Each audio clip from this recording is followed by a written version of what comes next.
Why don't you do something productive instead of lazing around all day? Stop being so spoiled.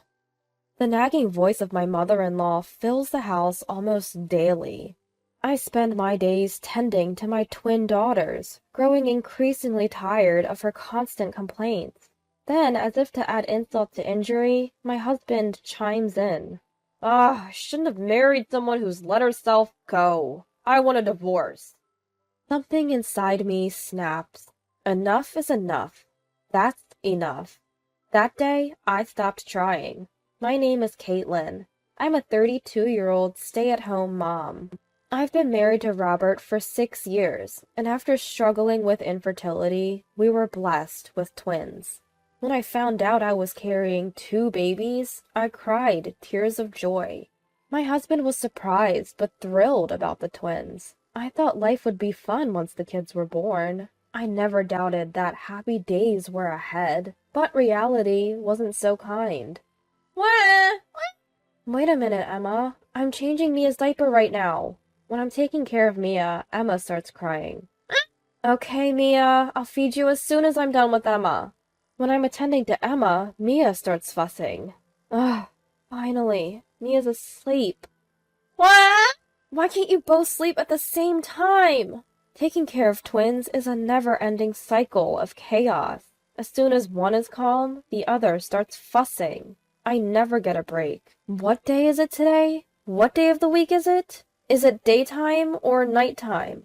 When did I last sleep? I realize I've only eaten a slice of bread today. I'm losing track of time.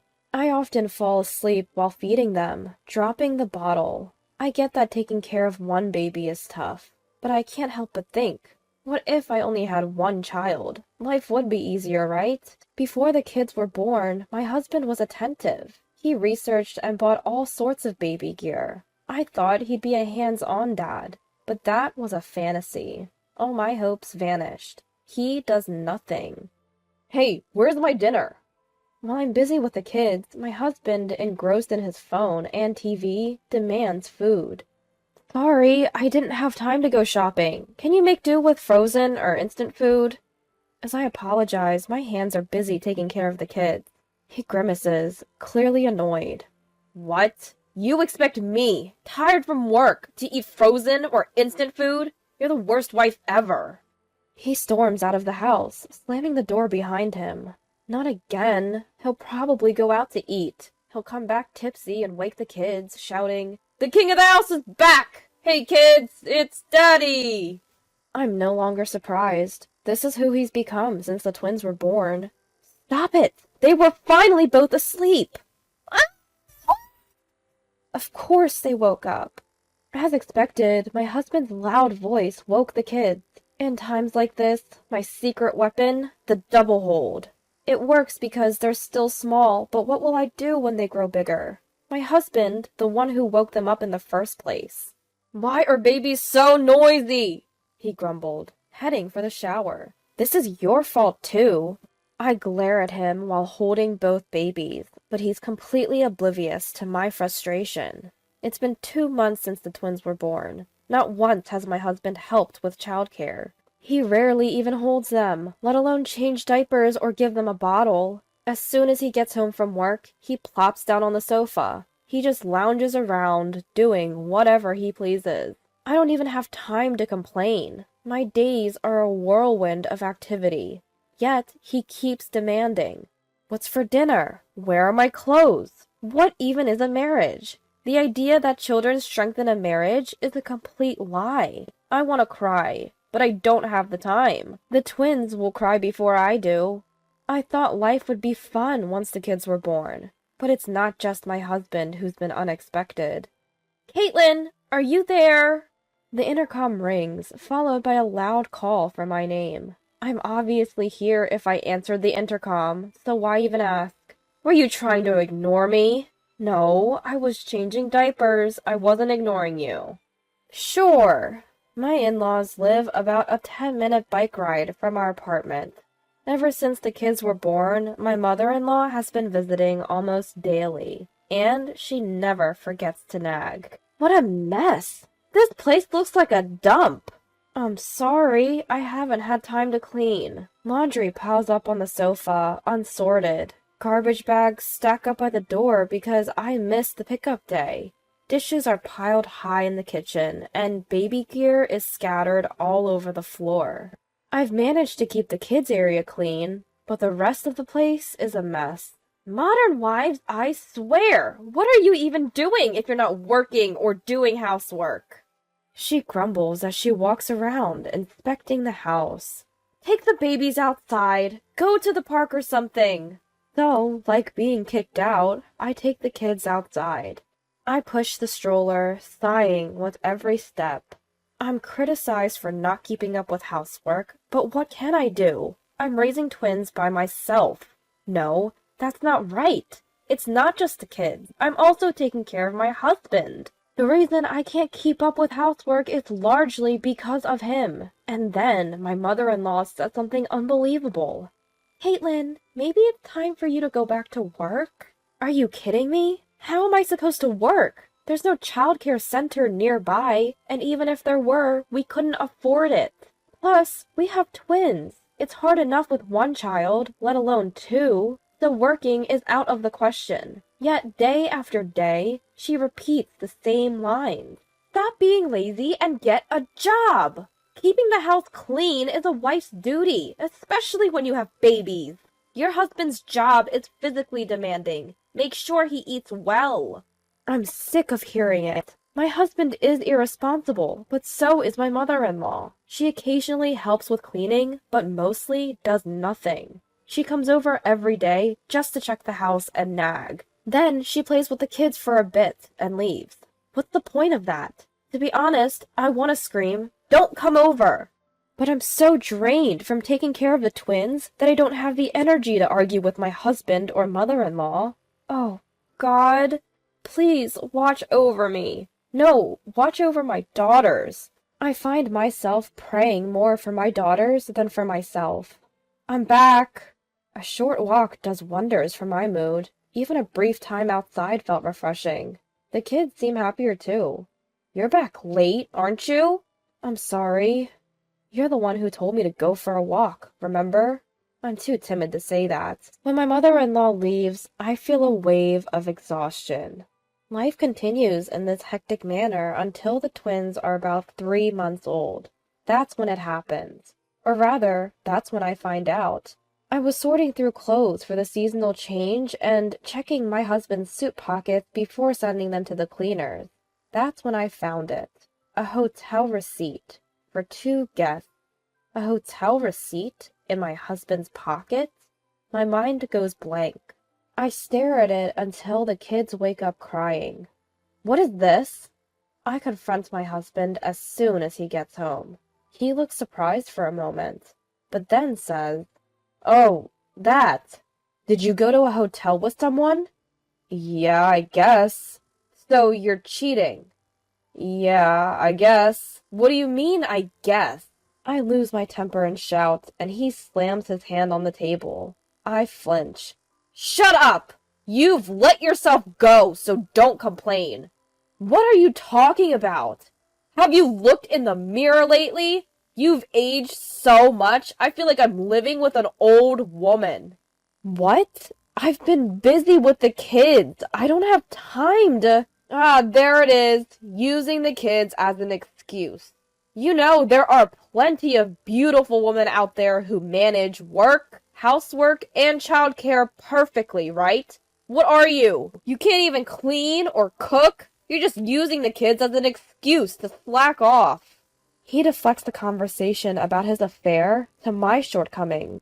"People can do that because they have family support. You don't help at all. You wanted the kids in the first place. I never even wanted them."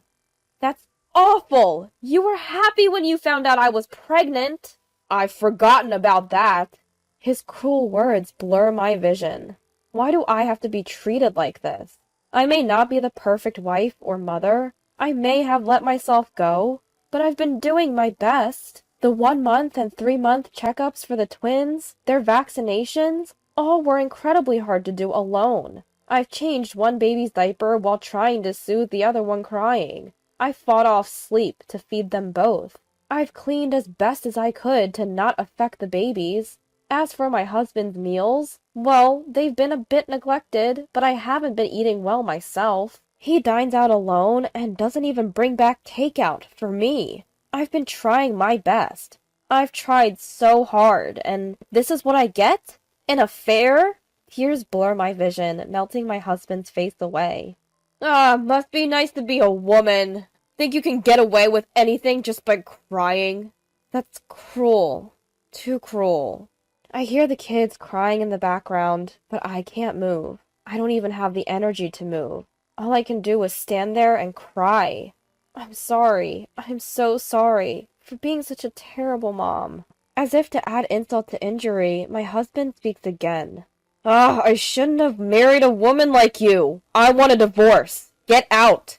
Where would I go? I have nowhere.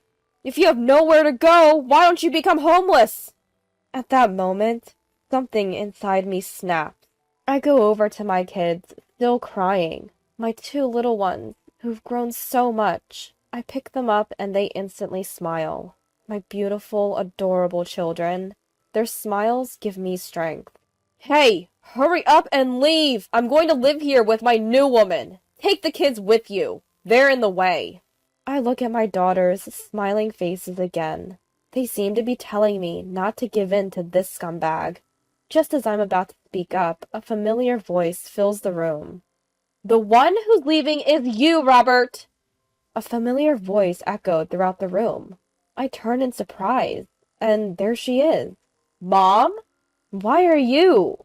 My mother-in-law, who should have gone home earlier, is standing there. I came back to get something I forgot. I rang the doorbell, but no one answered, and the door was unlocked.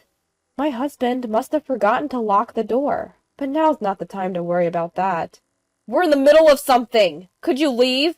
My husband tries to send her away, feigning calm. No, I'm not leaving. I've heard enough to get the gist. Robert, you're cheating? Cornered by his mother, my husband stammers. Even he can't stand up to his own mom. Oh, well, that's... My mother-in-law lands a solid punch on him. Ouch! Wow, that must have hurt. What's this got to do with you, Mom? How can I keep quiet? What do you think your wife and kids are? I want someone young and beautiful. Then why did you get married? Everyone ages. Look at me. This is what happens when you get old. Hey, could you back me up here too? Did you even help with housework and childcare? Oh, well, somewhat. Liar, you didn't help at all. What's somewhat? Explain yourself. My mother-in-law must have thought the same. My husband is speechless. And there's another punch. Ouch! Quite satisfying, actually. Even so, I was surprised. But what surprises me is that my mother-in-law, who always nagged me, is now lecturing my husband. Is she on my side? I wonder why. I couldn't help but feel strange. As I stand there, puzzled, my mother-in-law turns to face me. Yikes. Caitlin, why do you let Robert say whatever he wants? You have your own opinions, don't you? My mother-in-law got angry first. I missed my chance to speak. Well, that's unfortunate. Speak your mind. Okay. I straightened my back, ready to reply. But first, I had a question. Doesn't my mother-in-law have complaints about me? Saying I can't handle housework, childcare, or even a job? Of course she does. In today's world, it's better to be capable of doing everything. What? Even if you divorce my son, you'd be in a tight spot, right? That's why I've been nagging you to keep working. As she listened to her mother-in-law, Caitlin began to understand her intentions. So, in other words, my mother-in-law has been nagging me because she's concerned about me? What other reason could there be? It's not that clear. I wish she had said it more gently. Caitlin was puzzled by her unexpected mother-in-law, but somehow really happy. So, we're putting this condo up for sale. Robert, you better move out. Her mother-in-law stated firmly. Actually, the condo belonged to her in-laws. They bought it for their retirement, but it would deteriorate if no one lived in it. They had let us live there for free until we could build our own home. What? What about your retirement plans? Her husband was still resisting. Your father and I decided we're staying in our current home, where we're well acquainted with the community. So, once you move out, we're selling this place. The money will go towards our retirement, so get moving. Wait, you can't just... Someone who was about to kick out his wife and kids has no right to talk. Leave today. What? Her mother-in-law didn't even look at her own son. Caitlin? Yes? You don't have anywhere to go, do you? Come to our place. Yes. Wait, what? Our house is spacious, and we have plenty of extra rooms. You don't have to pay rent. I'll take care of the housework and help with the grandkids. So, do what you want to do, without worry. You want to spend quality time with your kids, right? And you want to work, right? You want to enjoy delicious meals, relax in the bath, and watch your adorable children grow, right? Yes? Tears flowed. They flowed uncontrollably. The tears fell onto the cheeks of the children in her arms. Her daughter reached out to touch the droplets. When was the last time Caitlin had really looked at her daughter's face? It was supposed to be cute, but I didn't think so anymore. It was a full-filled day. I'm sorry for being harsh. I'm an old-fashioned woman, and it's hard for me to change. Caitlin nodded silently at her mother-in-law's words. Your father and I were overjoyed when you became our daughter-in-law. We were ecstatic about the twins. That's why I ended up being so harsh. I'm sorry. No, thank you for caring about me. Your kind words mean so much. Her mother-in-law gently placed her hand on Caitlin's tear-streaked face. It felt warm. You've done well. You really have. So it's okay. You don't have to push yourself anymore. Yes, yes. My mother-in-law's words gave me the push I needed. Maybe it's okay now. That's enough. Today, I decided to stop pushing myself. So I accept the divorce. From now on, we're strangers. Goodbye. Oh, and make sure to pay child support. You admitted to cheating, so I'll be expecting alimony as well. What? No, wait, maybe we shouldn't divorce. A man should stick to his word. Okay. Taking a cue from my mother-in-law during the divorce discussion, I firmly told my husband what I thought. He straightened up immediately. I don't need a husband who does nothing around the house, shows no compassion, and has no love for his family. My mother-in-law nodded vigorously at my declaration. Robert, we're selling this condo. Caitlin and the kids will stay with us. You can go wherever you want. Wait, can I come back home too? My husband looked pathetic as he clung to hope. My mother-in-law and I exchanged glances, and then turned to my husband, saying in unison, No way! After that, my ex-husband Robert found himself in a mess. His affair partner was also married, and her husband found out, causing a huge scene. On top of the compensation and child support he owes me, he's financially strained by the alimony he owes her. He doesn't make much money. His life must be tough. I heard he's living alone in a shabby apartment, eating cheap instant ramen every day. His parents have been turning him away when he comes crying for help. Meanwhile, my children and I are living peacefully at my in-laws' house. I do feel a bit uneasy about relying on my ex-husband's family. But you're the mother of our adorable grandchildren. Even if you're legally a stranger now, you're still important to us. Don't hold back. My mother-in-law reassured me. My usually quiet father-in-law was also smiling as he listened. I can't help but feel grateful to them. Instead of crying, why don't you go for a walk with the kids? I'll prepare dinner and the shower for you. Thank you. My mother-in-law smiled warmly at me. I noticed that our usual park had suddenly burst into tulips. I'd been so preoccupied I'd forgotten to notice the changing seasons. Now I could finally feel them. My children's faces lit up at the sight of the tulips. Parenting will surely continue to be challenging, but with these smiles, I know I can get through it. I'll continue to do my best. With a field of tulips before me, I hugged my daughters tightly.